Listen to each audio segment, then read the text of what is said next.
On April 8th, you could have a chance at seeing something that many have never seen in their lifetime, a total solar eclipse, and this one is unique, so you really don't want to miss it. If you've never experienced one before, just take it from me, someone who has seen one, it is worth every single moment. But there are some things that you need to know if you want to properly experience this total eclipse that's coming up. So here are 5 things that you need to know before watching the total eclipse on April 8th. First, let's talk about where this thing is going to be. Well, the 100% eclipse coverage area will hit land in Mazatlan, Mexico. It will make its way through Mexico up into Texas, passing right over major cities like Dallas. It will go up into the Midwest, going directly over Indianapolis and Cleveland, pushing up into the Northeast, going over cities like Buffalo and Syracuse, and then making its way up into Maine, and then eventually ending in Newfoundland. And that's just part of why this total eclipse is special, is the millions upon millions of people who will have the opportunity to see it. Now don't get me wrong, total eclipses, they happen every couple of years, so they're not particularly uncommon. However, for the most part, they're typically over water, so no one really gets to see it happen. All right, so the second thing you need to know is whether or not you'll be able to see it if you live somewhere outside of this 100% totality coverage area. And the answer is, yeah, of course, but you'll see less coverage of the sun. The further away that you get from the 100% totality coverage area, the percentage of the sun being covered decreases. But don't worry, even if you are in those lower percentage areas, you still get to experience those cool crescent shadows on the ground, cast by the light during the eclipse as it comes through the leaves on a tree. Which of course brings me to the third thing that you need to know. You need proper eclipse glasses.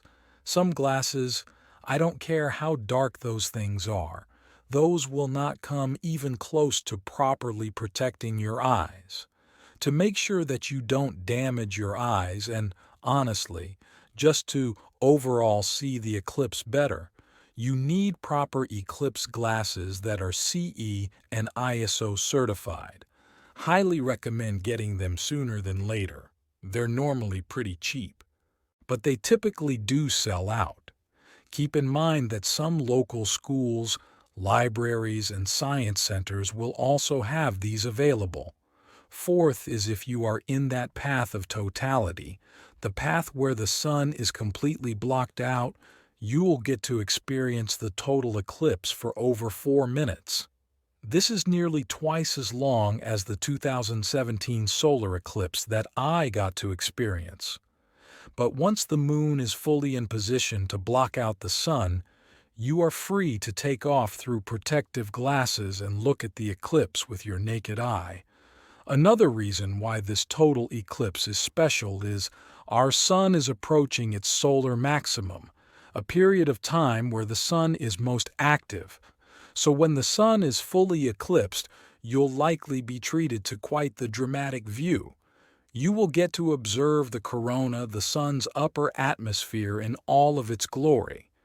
Again, with the sun being near its solar maximum, I fully expect an absolutely insane light show that will feel like something straight out of a sci-fi movie.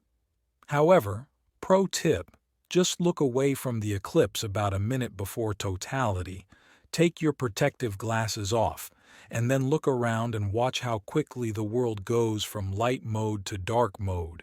It happens a lot faster than you think, and it's a really cool experience.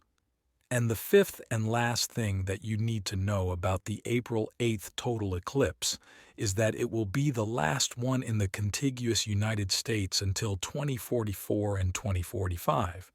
So if you can make the trip, do it because you're not going to be able to see another one for 20 years, at least in North America. And I know I did say 5 things that you need to know about this total eclipse, But here's a bonus one for you that I think is equally as important as all of the others.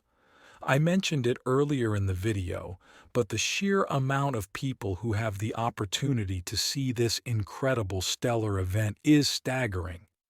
At a time where we all feel a lot of tensions in the world, this gives so many a chance to come together and share a collective positive experience.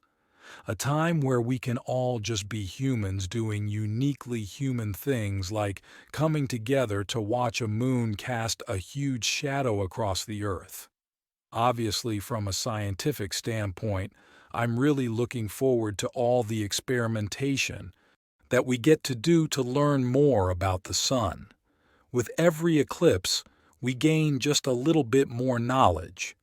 But if you strip everything away and if you're able to observe it from a top-down perspective, you would see millions of people all coming together to stare up at the sky, all wearing the same goofy-looking glasses and all taking a moment out of their finite lives to just stop and stare at something impossibly larger than themselves. It's just a beautiful and wonderfully unique human thing to do. So that's why this total eclipse, and ultimately, every total eclipse is special. I hope that you get to see this one on April 8th.